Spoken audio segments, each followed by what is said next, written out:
No one has been able to do it because everyone involved in F&B has only involved in driving customers, not really creating a package. Once you create a price per meal, then only you can do it.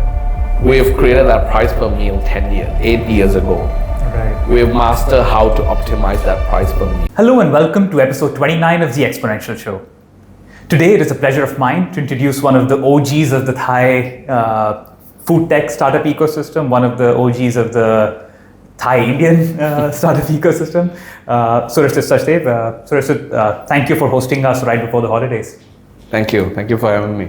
The pleasure is all ours.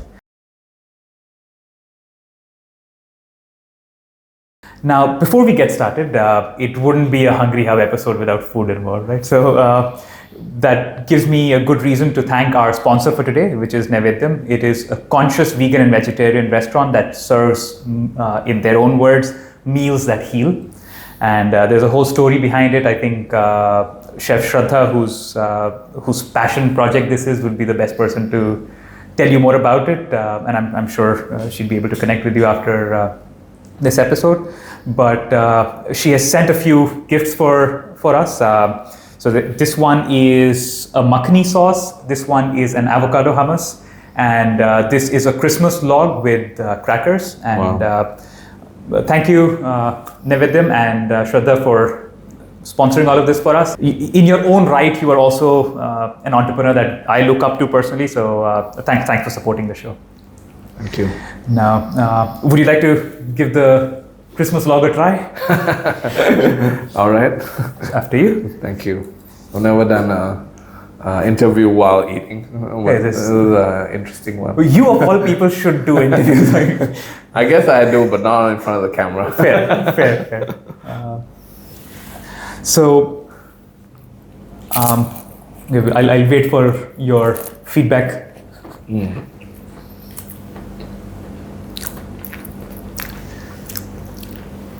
I guess perfect timing for this product, right? It's really tasty. It's good.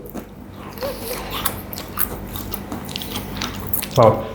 That was a mouthful, but very delicious. Thanks again. Now, let us kickstart the final episode for the Exponential Show for 2025 with a question that we ask all our guests, which is, what's your origin story? So, judging by your LinkedIn, I see that you started in finance and then took a very hard left turn into food. Yeah. So if you can tell us about the motivations that led to the founding of Hungry Hub. Hungry Hub. Okay, so thank you for having me. You can call me Sid to make it easier. But so Hungry Hub has a little bit of a unique situation. We have like two founding stories. Wow. So what Hungry Hub is today is more like a pivoted version of Hungry Hub. Mm-hmm. So what we started off actually was in 2014. Mm-hmm. I left the bank in end of 2011, and actually I was deciding to start Hungry Hub in 2012. Right. Before starting Hungry Hub, the idea, my family is in hotel business. I see. So I was actually, even though I was working in the bank, I was more of a tech and system implementation type of guy. So my role in the bank before I left was more of project manager. Mm-hmm. So doing implementation of a system across 19 countries to try to like help with efficiency within the bank. Mm-hmm. So when I left, my vision has always been like, how do you build something that can scale beyond just you doing it, right, and beyond like the people involved doing it, and it can be working in the background while you sleep on the weekend, right, where you don't have to be like very much heavily involved. You're building a product that can serve the customer, right, not you yourself have to serve the customer. So that's always been my plan to do things in life, I guess, how to scale. So the idea that I was looking at initially, very simple, was to build an online travel agency. Mm-hmm. Because my family was in the hotel business, for the hotel side.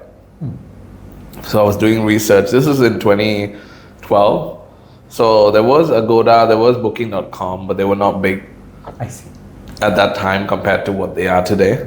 And the reason why it took me a month of research to decide that I'm not going down this route.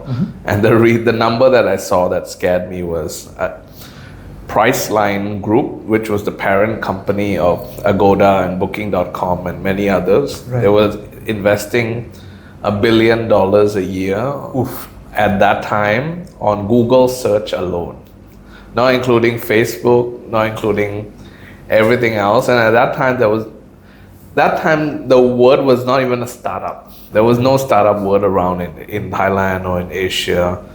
2012, if you look at many companies, there's no startup that was around at that time. There was no venture capital that was going to give money. So to have $1 billion to invest in Google ads, back then I was like, there's no way I can compete. And it wasn't a local business, it was a very global business because you're dependent on global tourists towards a local supply. But also the local supply, if you're only in one country, then the global tourists will not know about you. So you have to scale very quickly. So then I was like, to build something at that level in my early 20s, I was like, it's too much of a risk. So then I heard about this model called OpenTable in the US through one of my cousins' classroom project that she came to share with me. And then I looked deeper and deeper into it, and I was like, Thailand is such a big food country. Why is there no reservation system around? So again, did a little bit more research. Then I really liked the idea. I was like, it's more of a convenience providing. It's a system, it can scale, it does everything like the hotel booking system, like what Agoda is, but just applying it to F&B. And then I started talking to because I was living abroad. I did my undergrad in Australia for 3 years. I did my, I exchanged. I worked in Singapore for 2 years. So I was away from Thailand for 5 years. So I didn't have the connections, a team to build a product with. And at that time, there was no such thing as a startup ecosystem where you can networking and all that kind of thing. So there was no way that I could build alone, right? I didn't have the tech resource background and all that. So I said, why don't I go and do my MBA? And through my MBA, I can build a team, and hopefully I will be able to come out with a team that I can build a product with. So 2012, I decided to take a break, do my MBA for 2 years. And actually in the first days of my MBA, I was trying to pitch my classmates. I was like, who's here that is interested in doing a company? So of course, no one. Everyone went to MBA because they wanted to take a break from their work, their career, and then they didn't want to jump straight into something. So they were like there to have a short break, a time of their life kind of situation. I can imagine. So the 2 years I ended up joining a team that was a startup team doing fruit and health related product. So we won a few competitions in the US, in India, in Thailand, and I learned the whole concept of starting a company, building a founding team, financials, pitching, starting a company, registering a company. So I learned everything, but I didn't continue with that company. We had different visions after a year. So the second year students who were running it, they graduated, so they took the company forward. Makes sense. Then at the last 6 months of my program at my MBA, I decided that I want to revive the Hungry Hub idea. So I pitched again to my classmates. At that time, I knew who were, the people that would be interested. And there was one person that was a tech background person, one marketing person. So I kind of started it there. Nice. In my last 6 months, I was doing exchange at Wharton, and we hired a tech outsource company to start building something. And then that was when we started in 2014. So it's a fascinating story for many reasons, but what jumped out to me the most is how much due diligence you did even before starting the company, right? So, because in most cases, the founders I interview, the founders I meet, they was like, hey, I saw a problem, I jumped straight into solving it. But it's refreshing to see that, okay, you thought about it from just the angle of hotel bookings to begin with, and you pivoted your idea as opposed to pivoting your business. Yeah.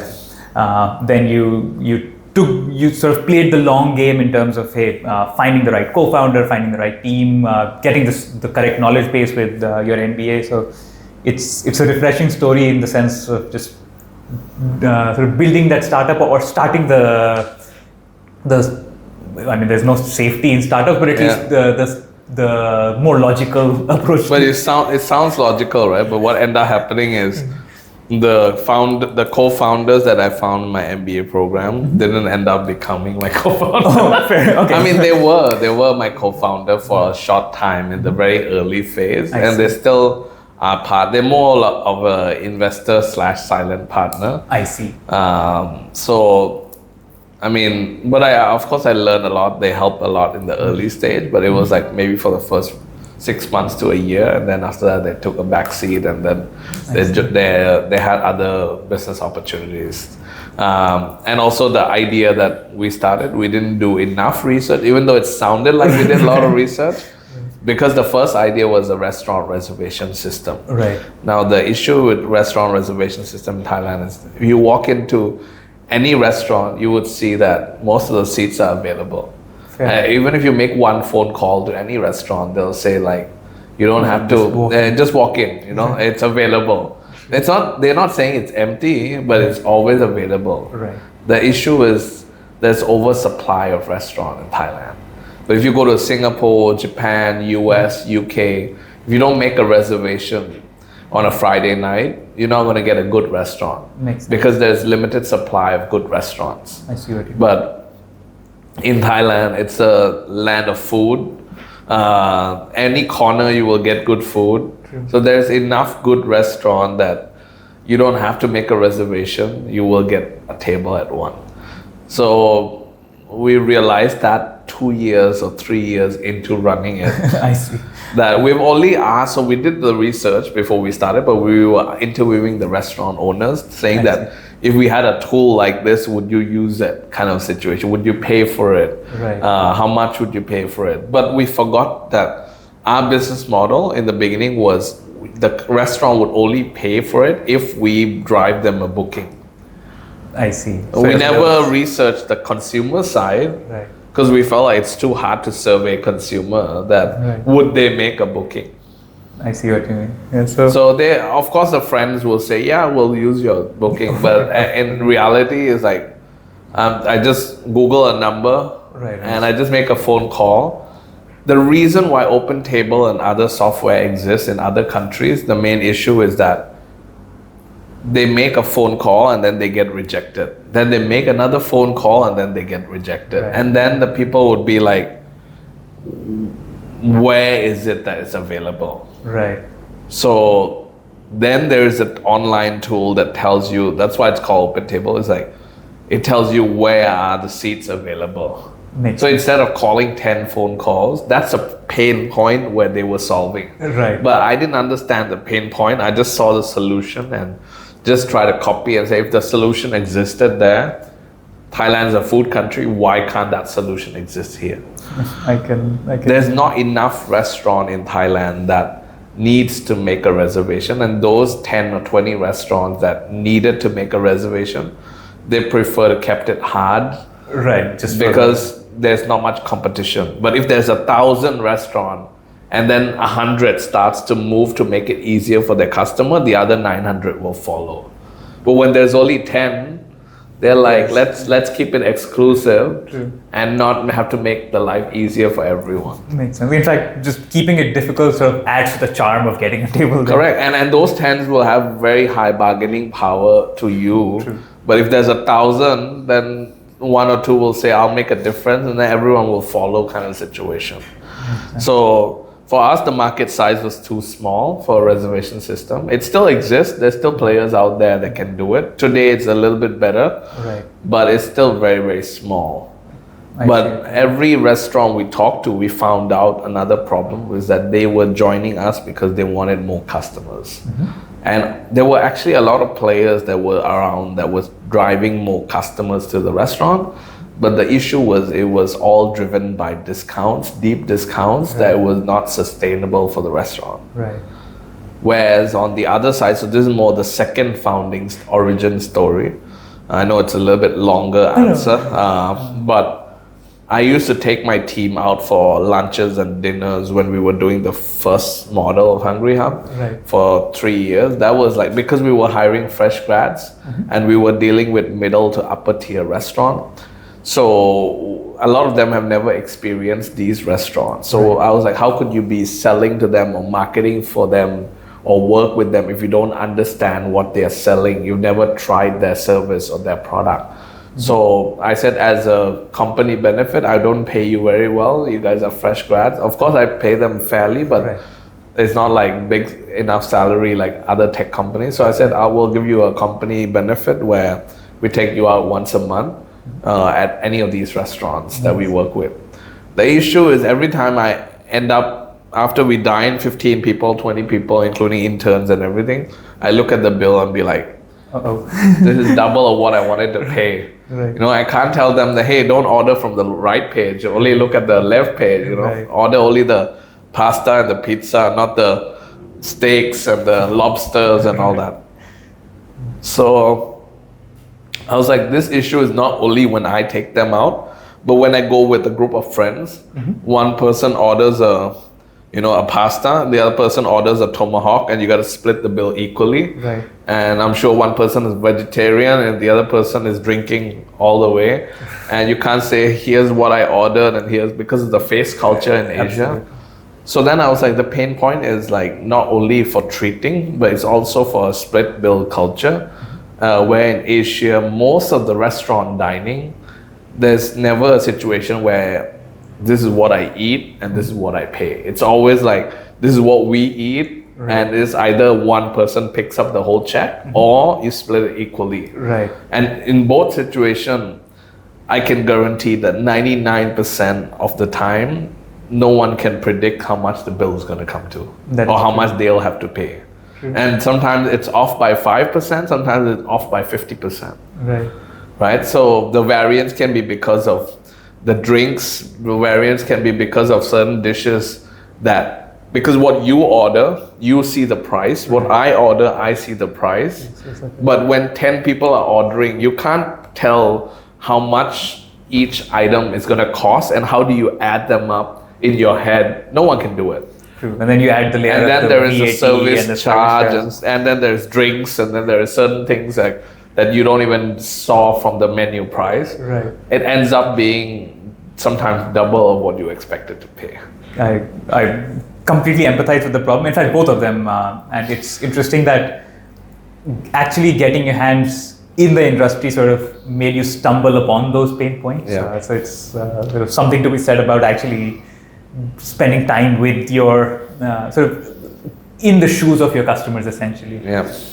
So just interesting background story on how the second origin. So that's what we are still doing today. It's more of we are building a solution that helps diners control budgets at a restaurant, especially new restaurants when they want to try. Because today people don't eat at the same restaurant every day. Every time you're going out, you're like looking for what's new, what's trending, what's available for the occasion, whether it's you're treating your clients, whether you're treating your friends, your family, your loved ones, whoever it is, right? So there's so many occasions for dining out, but people are fearful to try new restaurant. And Hungry Hub hopefully have been the solution to help unlock that and make people feel more safe. It's almost like you're buying an insurance. You're paying a fixed amount. So we pre-create fixed price, either a sharing set or exclusive all you can eat that lets diners know exactly how much you're going to pay, and it's all including tax, service charge, drinks, water, whatever. So you know exactly what you're going to pay before you enter the restaurant. It sort of simplifies the entire process and takes the guesswork out of it, or the complicated maths. So from a customer's perspective, and I love food. So I completely empathize with, hey, it really solves a very, very genuine pain point. But from the restaurant partner's perspective, so obviously that drives more types of customers, maybe not just the number of customers, but a larger pool of customers get access to that restaurant and the other way around. Is there any other pain point that this entire process solves for the restaurant side of the equation? So there are many things. I mean, one thing is that restaurant is a very unique business where there's not much helper to drive business for them. If you think about every business, almost every business, if you are selling a product, you can sell online through e-commerce, you can sell through a modern trade, you can sell through a general trade, you can go to trade fairs. There's so much avenues for you to grow your business. I see. But a restaurant owner, generally, they can hire a marketing agency to help them, right, but they don't run on a commission business. All these avenues, what I'm talking about, is all commission driven. There's no cost to sell. I see, yes. But a restaurant doesn't have any reseller that can help them sell, that will only charge them a success fee based. Right. Whether if you think of your attraction, you're an airline, you're a hotel, you're a product manufacturer, every industry has a reseller or an agent, you can call it, that can help you increase your sales. You just have to share the margins with them. I see. But restaurant is one of the only industry, and the reason, very simple reason, there's only food delivery. Right. Yes, but food delivery as a subset of a full service restaurant business is less than 10 to 20% of their business. Majority of any restaurant revenue, full service, 70 to 90% is dine-in. Because when you order a food delivery, you just, let's say you order a pad krapao or fried rice, you basically just want to pay like 100, maybe 200 baht for it. True. Or if you're at the restaurant, you can even have a krapao that's 500 because there's a service involved, there's ambience, there's a rooftop kind of angle, there's like, the Michelin chef behind it. Right. But if it's delivery, you're not going to pay 500 for the same dish because there's so much option that can get, it's going to come home, there's no packaging, there's no service, there's nothing like that involved in it. There's no ambience involved in it. So the idea is dine-in has higher margins, dine-in is the core of most restaurants. Interesting. And for an outsider, industry outsider like me, just the way you articulated is like, there's no resellers for restaurants. Now it's very easy for me to sort of frame my head around what you guys are actually solving on the restaurant. Yeah. So it's a great way to explain it. Now, you talked about sort of pivoting your way, and I'm sure that, so you've mentioned two, starting from the idea stage and then the Hungry Hub 2.0 that you're currently running. But I'm sure that along the way there were a lot of other roller coasters that happened. So outside of these two, do you recall any other pivots that you had to make? I imagine COVID was a nasty time. Yeah. So any other pivots that you recall that perhaps... I mean, every year is a pivot. As a startup, like if you want to grow the pace that is expected and that you are calling yourself a startup, I think you need to pivot. Whether it's a 180 pivot, it's a 30-degree angle pivot, I think you need to pivot all the time, right? Like I think I can recall maybe at least 5 to 7 pivots after that. Wow. Whether it's like initially we started off as only we converted a la carte into all you can eat. That was the only product we offered because we said that was the wow product and we wanted to make a restaurant that wasn't able to serve all you can eat by taking off the portion of the seats and able to sell them as all you can eat. So that was our 2017 relaunch of Hungry Hub 2.0. Then we had buffet restaurants that, hey, you have a lot of restaurants that you turn from a la carte to buffet. But I'm already a buffet restaurant. How can I get involved in that customer who probably would like my restaurant too because they are buffet lovers, right?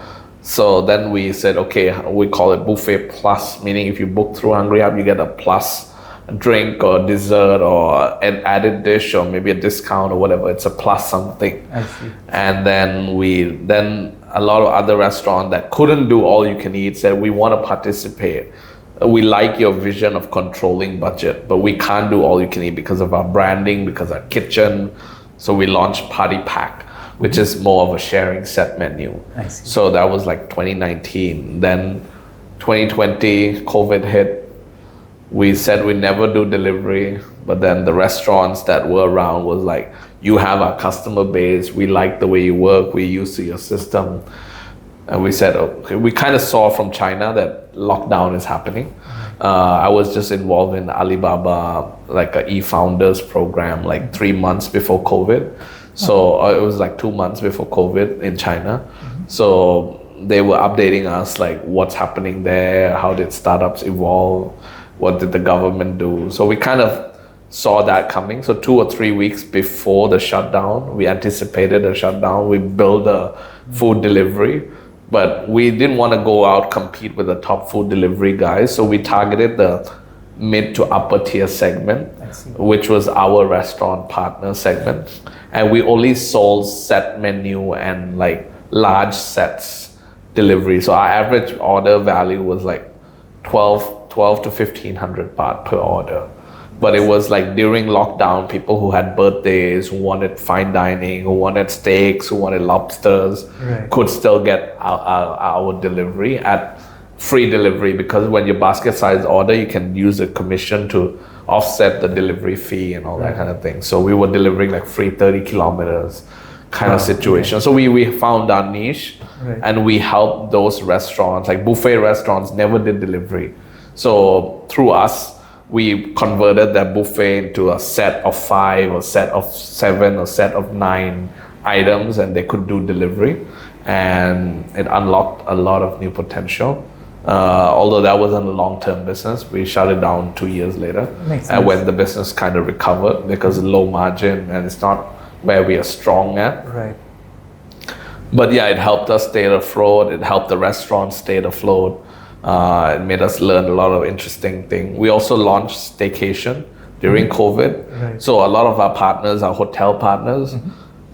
People valued the F&B element of the hotel, but people didn't value the rooms element of the hotel, because everyone had a home or a condo. But then they were like, if you bundle the F&B, then you don't do discount, and you put the room together. And the 5-star hotels didn't want to lower their rates because they didn't want to affect the branding.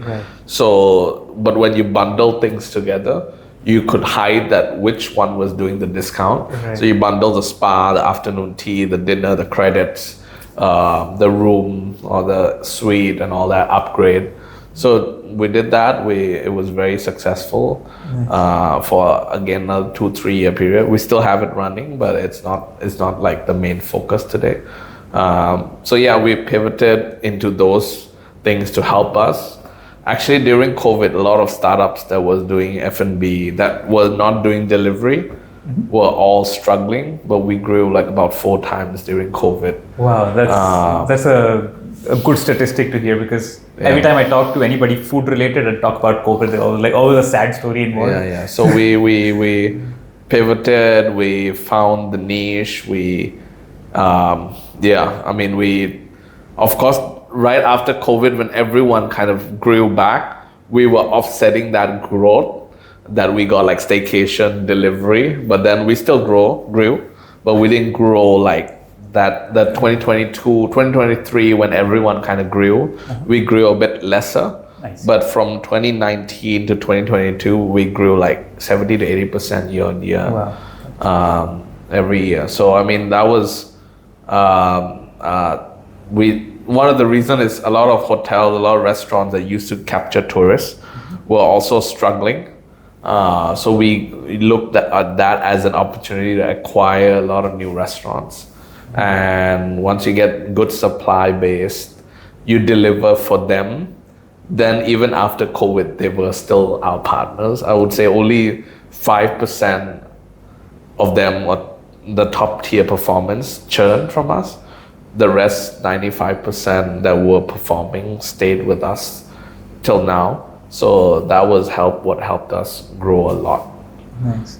So yeah, I mean, there's something to be said about not just agility in thinking and even maybe even preempting some things or taking feedback from the market and sort of adding new product solutions to your platform. But I'm sure a lot of credit goes to the team in terms of being agile with the platform itself, because I imagine there's a lot of headache involved in sort of adapting the platform to all of these additions and changes and churn in ideas. So I mean, once we pivoted, like our mindset was not to make the tech perfect.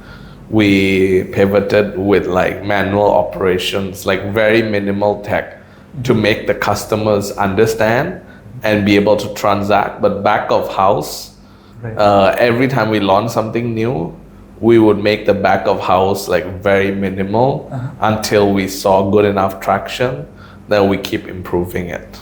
So that's been the idea, so that we can launch things fast. We break things. We know that 5% of the customers will be unhappy with it, but we check the demand, then we improve it. Because when you launch small scale anyway. But when you scale, like once you are ready and you can scale, you can grow very, very quickly. So we launch things every 3 to 6 months. Still till today, like we launch some major things that we expect to be like 30 to 50% revenue driver for us in the next 2 years. But we launch these things like every 3 to 6 months. So of course, some of them fail. Some of them become 5%, some of them become 50%, but we do these kind of things like still till today, like we have these kind of like foundational growth features or opportunities that we try to always reinvent ourselves. Very fascinating. Yeah. Now, speaking of the platform and tech, when we look at the Hungry Hub platform, it has a very, very comprehensive localization sort of setting for region and for currency. Yeah. So I imagine now, hearing your background story and your desire to start that sort of travel agency. So is that where that sort of ties into? So actually, up until a lot of people who see what we are today, up until 2 years ago, we were serving only Thai customers. Right. All our marketing efforts, all our channels of distribution has only been direct, and all our marketing has been in Thai. All our ads are run in Thai. Then our vision in 2023, we saw that the Thai market in general, like local consumption, is starting to slow down. End of 2023, with the government not being very stable, with the economy not being strong, and many factors, we saw that if we continue on the local path, it's gonna make the company slow down. And since we launched, we've never had a year where we like not grow.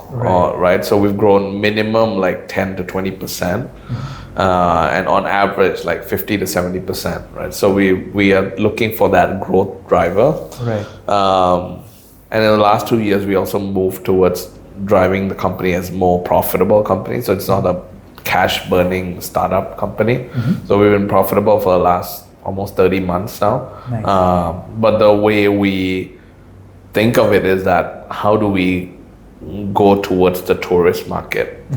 So we started off, we didn't have that currency and localization that you saw. That happened like 2 months ago. Oh, I see. But like we started by just doing everything in English and just like running ads in different languages and inviting influencers from around the world. We work with third-party platforms like Klook, KKday, Get Your Guide to distribute our deals to them and then sharing commissions with them. Nice. So we did almost 10 integrations with third parties to try to unlock new growth opportunity.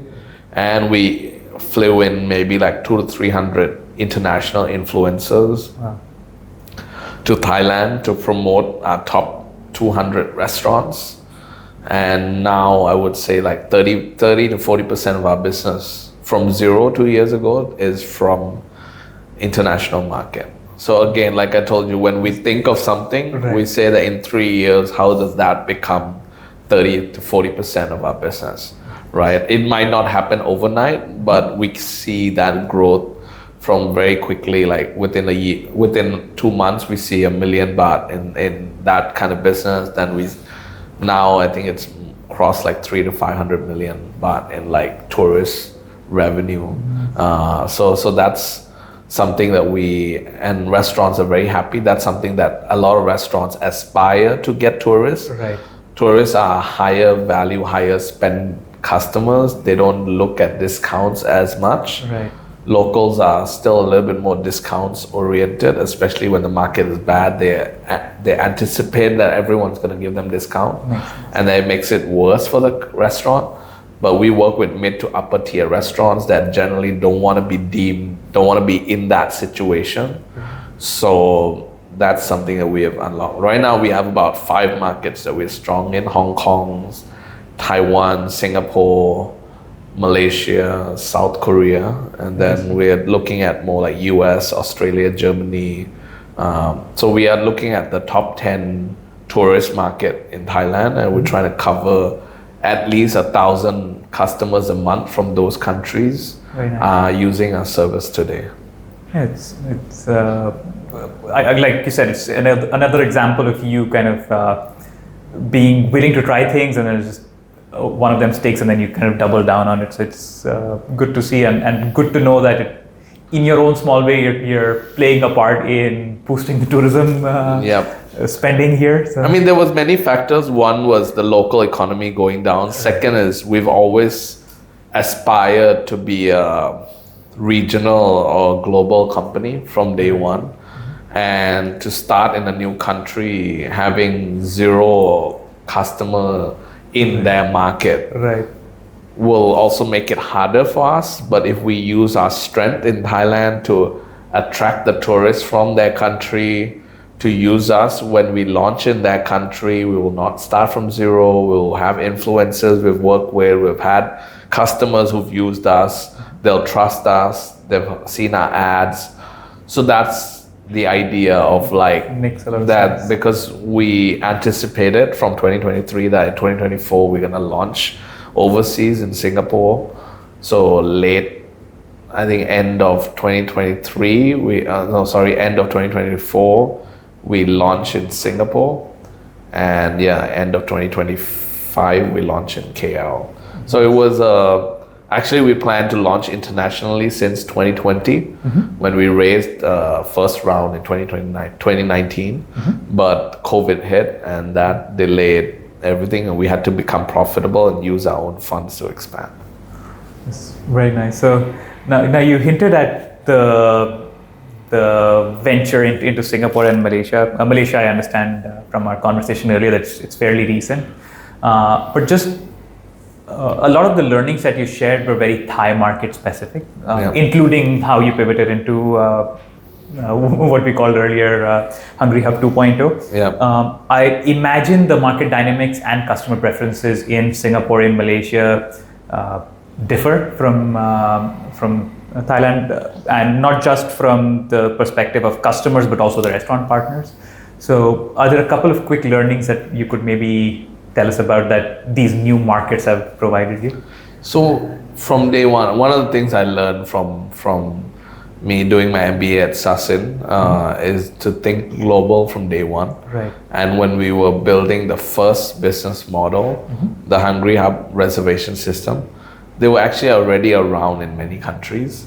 So it's hard to scale. Right. But when we rethought of the second business model, we made sure that it could scale from day one, that it was not around, and it is a problem that existed not just in your country. So I mean, I lived in Singapore before, I lived in the US, Australia. So this problem of dining out and controlling budget, it's not a Thailand only problem. Right, so I'm sure even in India, in China, wherever there's family style, there's a sharing culture, there's food connects people. Right. The only culture where the Western culture may not work because their table ends in front of them. The table is not shared. True. Because what they eat is what they pay, what they order. So it's a very individualistic culture. True. But whenever there's a collectivism or there's a sharing culture, I think this problem remains the same. Wherever there's treating culture, if you go to any parts of the world where there's people always willing to or offering to treat you, they would be facing the same issue. Right. Because it's not just them ordering. They're gonna say, hey, order anything and I'll just pay for it, right? And then the fear is gonna be the same and all that is the same. So the restaurant pricing model and fundamental has been the same almost everywhere. I see. Food cost structure is similar. But when we went to Singapore, we believed that it would be the same, but we went in with the open mindset that we're gonna pretend like we don't know the market, right? And we're gonna let them tell us how it's supposed to be done with certain rules and restriction of the technology and the system and our company's vision. We try to be as open as possible. So in Thailand, when we launched, we were very open to let them design their own menu. And then over time, we told them that, hey, that doesn't work. Let us do the menu for you. Right. In Singapore, even though we knew that in Thailand, when we do the menu, the conversion rate is, let's say, triple better than them doing, because we've done it 1,000 times. Makes sense. Right? And we know based on certain cuisine, price point, like what would do better, then they would do it. But then in Singapore, we said we don't want to pretend like arrogant and pretend like we know everything, because we're starting zero there. So in the first 6 months, we let them do what they did. It didn't work. And then we were like, let's go back to how we solved Thailand. And we tried the same thing we're doing in Thailand, and it's working. Nice. Of course, with an element of local tweaks and a little bit, but I would say the tweaks are very, very minor. Right. In Singapore, maybe like 5 to 10%. Of course, they are harder because we're new, we're not established, they're still not fully listened to us like how Thailand they do. Right. But I would say it's now in the last 6 months, it's growing very, very rapidly. And the cost structure there is higher, the cost of running ads is higher, everything, but we are very close to break even already in Singapore. Of course, we don't have much cost of operation. We only have like one sales, one account manager so far, but the key is to scale that up, because within 6 months we've seen like product market fit. We've seen like many restaurants crossing $1 million baht in revenue that we've sourced for them, and that's only like you could say in the last 6 months. So the key is that we are driving significant business for some of these restaurants.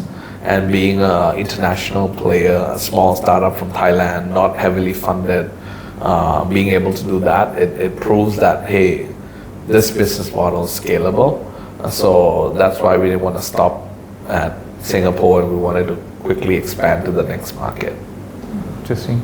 It's again like a testament to your willingness to learn and adapt quickly. And it's interesting to know that there were a lot of the learnings that were very transferable, because in a lot of cases where I've interviewed founders, the lesson is always that Southeast Asia looks the same, but there's so much difference. But perhaps it's the industry and the regional food culture that translates well between Thailand and Singapore. But it's good to get that perspective on this specific industry. So thanks for that. Now, not to make you feel old, but for the younger entrepreneurs in our audience, people who are just starting or just on the verge of starting, are there any few learnings that you've sort of the success mantras that they can just copy? I know it doesn't work, but what I'm trying to get to is that what are your favorite lessons? Let me just frame it like that. What are your favorite lessons? I would say like, I mean, you everyone says this, right? But you need to be passionate about not the solution, but the problem you're solving. Like, what is the fundamental problem that, like, for me, the problem is, like, the solution was the all-you-can-eat that I built in 2017. Right.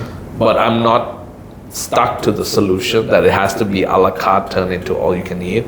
But it was more of the problem of how to scale more revenue sustainably for the restaurant, and how to help diners feel more safe to enter a new restaurant and connect the two together. That was my like problem statement that I was solving for. That's why I could launch party pack and buffet, and like, but a lot of times the people are stuck to the solution and they try to make the solution work, but they're not saying that solution is, there's no one who wants to pay for that solution.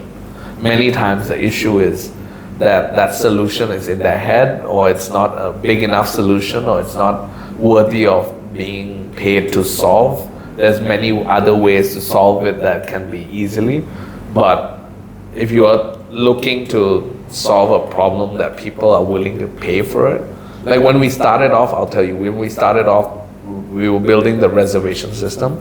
I was in the US, they charge a lot of software companies, the table reservation system, they charge $1 a cover. $1 a diner that they source to the restaurant. $1 meaning 30, let's say assuming 30 baht. 30 baht. When we started in Thailand, we're like, oh, if US is charging 30 baht per customer, I think it's a lot. Let's charge 30 baht per booking. So one booking can be, 3 people on average. So it's like 10 baht a person. We thought that, being cheap will make it more attractive. Of course, a lot of restaurants join us, but when we got only 10 baht per diner, what is our cost of marketing to acquire them? Today, some booking, we're making $2,000. Like some diner, we're making about 1,000 baht per diner, 2,000 baht per diner in commission that we are sourcing to the restaurant. It's a paradigm shift. Like one booking, we used to make 30s. Right. In this scenario, we made one booking 80,000 baht before. So it's like a whole different strategy. Yeah, of course it's a different group size. That was a group of whatever, but that model was fixed to 30 baht. Right. But how could we use the marketing? How could we hire good people? How could we get talent? Right. If we are trying to be cheap in our product offering. And today we are deemed the most expensive revenue driver channel because no one charge as a percentage of sale. Right. Everyone, because all the platform before us has been delivering customer to the restaurant either with discount, fixed percentage discount, let's say 20%, 50%, but they don't know how much the customer spend. Right. So they're gonna say, okay, we'll charge you 30 baht or 50 baht or 80 baht. But we are charging fairly based on the set package that the customer chose to go and dine, and based on that package, we're charging a percentage of it.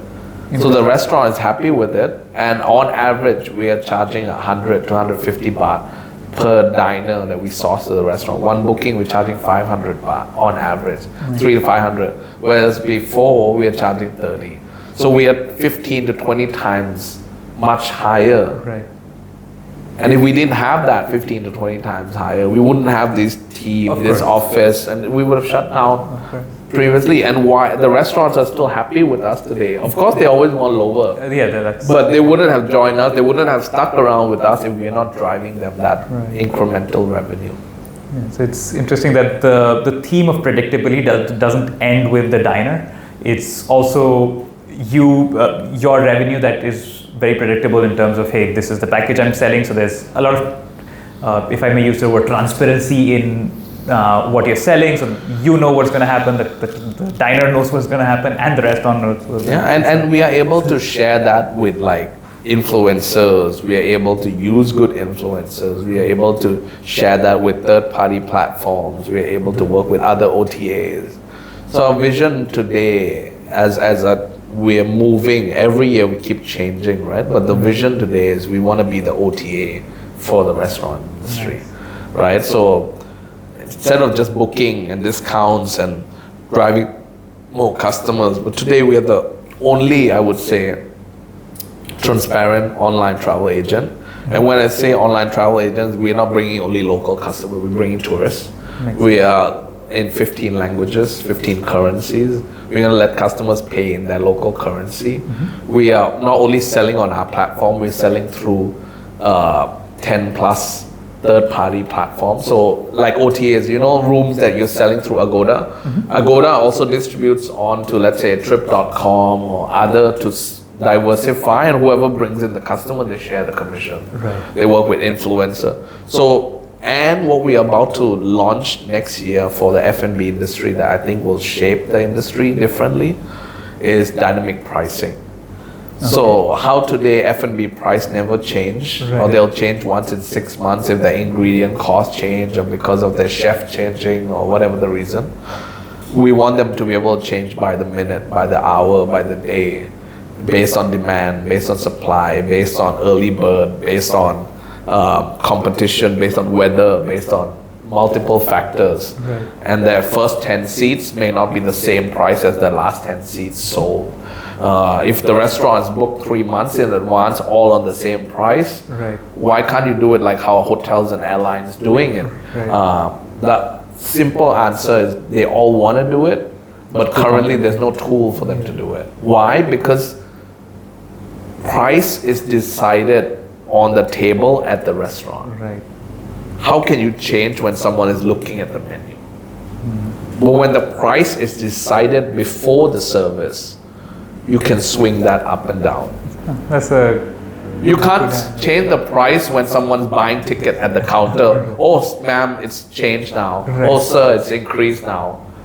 But you can change when the decision is happened in advance, and people can decide whether they want to go or not. And when the demand fluctuates based on the price, you can learn what's the elasticity of your price. And you can set better pricing. And that's something that will unlock, we believe, and change the whole paradigm of restaurant dining out. I can imagine. I mean, the taxis and airlines and hotels have done it, so have you ever imagined that taxi fares are going to be different?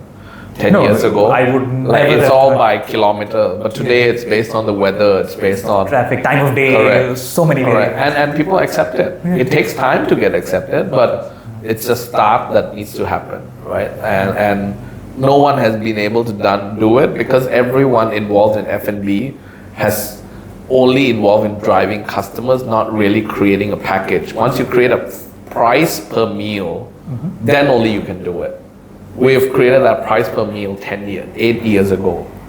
We've mastered how to optimize that price per meal. But that price per meal, usually we don't change every 3 months or 6 months.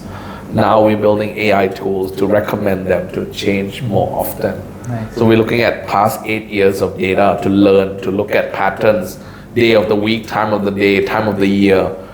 This week is like the highest peak week of the year. We should always suggest the restaurant to increase the price. If their sales have already set certain threshold by this time, how long in advance happens on this day, Christmas, New Year, Valentine's. If not for every day, it can be for special occasions. Depends on the restaurant. Interesting. Yeah, there's so many different doors that opens. So it's interesting to know. And I'm sort of, just for the curiosity aspect of it, I'm very eager to see how it unfolds. So I'm wishing you all the best with that rollout. Now, outside of the dynamic pricing, is there anything else that's around the corner for us in 2026? So there's a little bit more technical, but we launched a new package model. So fundamentally on Hungry Up, there's an all-you-can-eat package. There's a party pack model, which is a sharing set. Now we have made the sharing set more flexible. We call it DIY set. So you can do it yourself. We price, instead of pricing the menu, we're pricing a group of menu. So like, let's say we select 10 mains and we price it 500 baht. You can choose any main. Any of those, okay. And then let's say you want to be more of a salad-driven meal. You can go for a salad-driven meal. Previously, our party pack is like a set for 4 dishes. You get 1 main, 2 appetizers, salad, soup, 1 dessert. But some people might say, I don't want dessert. Or I don't want main. I want more salad, more pasta, more this, more that. So we're making the meal experience more flexible. And some people say, I want more alcohol in my meal. Some people say, I want more non-alcohol in my meal, and all that kind of thing. So we're making a meal more dynamic. That's one. Second is, we're going to be opening more countries. I guess the value of moving around the region, like Singapore we launched last year. This year we've seen Singaporean using Hungry Hub in Thailand grow by double. Because we've launched in Singapore, now we've seen that traffic, and even Thais. We launched in Malaysia. Half of our customer booked in Malaysia are Thais in the first month. So we're trying to make like that regional moving ecosystem, and hopefully in the future that value of O.T.A. Why? If you use booking.com in Thailand, you would, like when you go to the next country, you would think of it if it's operating there, right? So the idea is food is a 20% spend of travel. Today, if you think about, let's say anywhere you travel, let's say a hotel room costs you $100 a night. Let's put it like a 4-star hotel, $100 a night. 2 people staying there with breakfast. 2 meals that 2 people is gonna spend. Let's say you put $25 a meal times 2, that comes to about $100 a day. Right. Right, and if you go drinking or whatnot, then it'll be probably even more. True. So what OTAs make it in rooms, the market size of OTA for flight and rooms, F&B is untapped, and it's 20% of the travel industry market, and that's something that we want to go after. That we believe it's a huge potential. We're not here more. The idea for us is more to organize. We feel like this market right now is unorganized. Right. It's very, there's no one that has a view on it. But we are trying to make it, I guess, more organized and more standardized for the future. And at the end, we believe that this is going to help the restaurant be able to operate and focus on their food and their taste and have an agent. Like today, a hotel, if there is no Agoda, Booking.com or any travel agent, how many hotels will shut down? So many. How many percentage of hotels depend on OTAs as a revenue driver? I would say maybe 60%. But that's a conservative estimate. I'm just saying that it depends. Like some get like 20% of the revenue, which is like more like a bonus, right. But some get like 70-80% of the revenues from OTAs, right, or travel agents. My worry is today F&B has nothing like that to help them. So once we are able to help them, that everyone says F&B is the highest failure rate business. Yes, that like let's say if you wanna, in Thai the word is like to say bad things to someone, like to wish them bad luck, is to tell them to open a restaurant.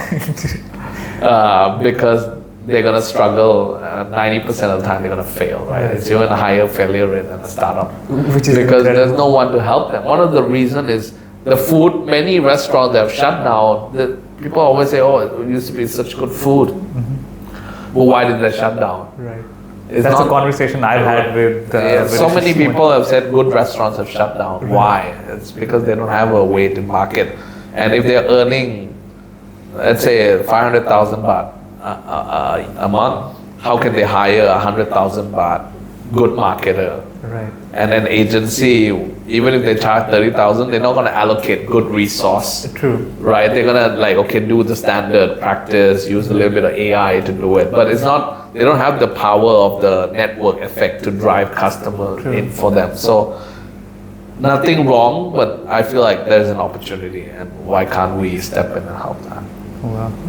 Yeah, there's so much I learned about just how much space for innovation there is in the F&B space, and more specifically the F&B booking space. So I really appreciate you taking the time. It has been a really, really fascinating conversation. And on behalf of diners in Thailand and now in Singapore and Malaysia, thanks for what you and your team are doing. No problem at all. And any sort of 2025 goodbye message for your diners and what they should be looking forward to 2026? I think 2025 has been a tough and rough year, I would say, for everyone in the F&B space.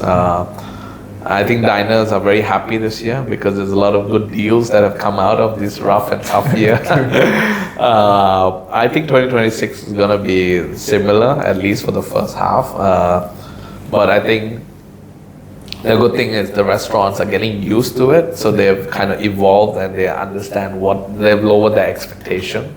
But hopefully Hungry Hub can help with the new tools and new features to unlock more growth potential. And I'm excited. I'm always excited. It's been 10, 11 years running this business, but every day is still excitement to try to build something new, to reshape the industry, to help grow this forward, right? And for anyone starting out a new business, startup, I would say don't expect anything to come successfully in like 3 years or 2 years. It'll take 2-3 years. Think of it as a mini MBA program that to start out, you really have to understand the industry unless you are from the industry. And even a lot of people quit Google and Facebook to build a company, and even them, they fail. And even though they say they are from the industry, starting a company is not easy. But if you have grit, I would say grit is my. If you're really passionate about it and you have like have perseverance, I think you can make it in any industry. Yeah. That's a great message to end 2025. Thank you for being our last guest of the year. It is the ideal close to our year. Thanks to everybody who has supported the show this year. We'll see you back in 2026. Have a happy new year, and we'll see you again. Thank you very much for your time, and we'll obviously have hopefully more of these conversations on and off camera again. Thank you. Okay. Thanks everybody. Bye-bye.